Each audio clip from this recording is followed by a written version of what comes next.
是易言，今天给大家带来一台双门4座极简内饰长续航带快充，价格万的小车车。他们都说我好帅，为了追到我想破脑袋。他们都说我好帅，我的照片每天被倒卖。50 L2EV 晴空据说是胡歌同款小车车啊，有没有想要与男神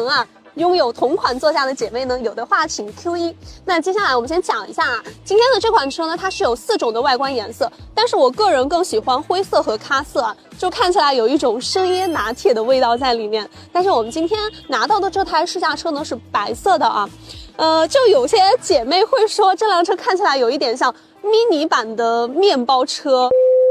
就一旦接受了这个设定不能细看。那接下来我们看一下它的一些细节。至于前脸的话，它是采用了一个贯穿式的灯带，下边呢是分体式的远近光灯 LED 的。不过是只有在2座和4座的顶配车型上面才拥有了。中间的一个会发光的50的车标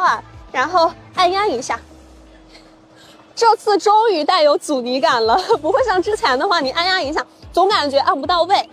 可以看到这一次呢，50小车车终于有快充了。我们拿到的这个是4座版本的顶配车型它的快充呢是45分钟，可以将电量30%充到80%，并且呢是拥有300公里的一个续航了。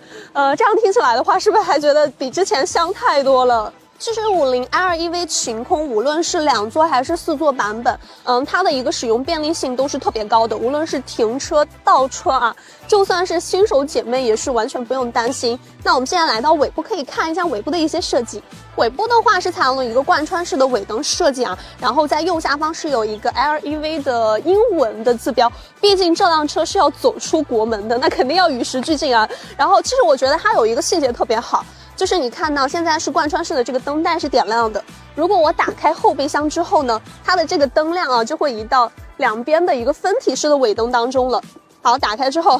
这个价位你就不要想有自动的电尾门了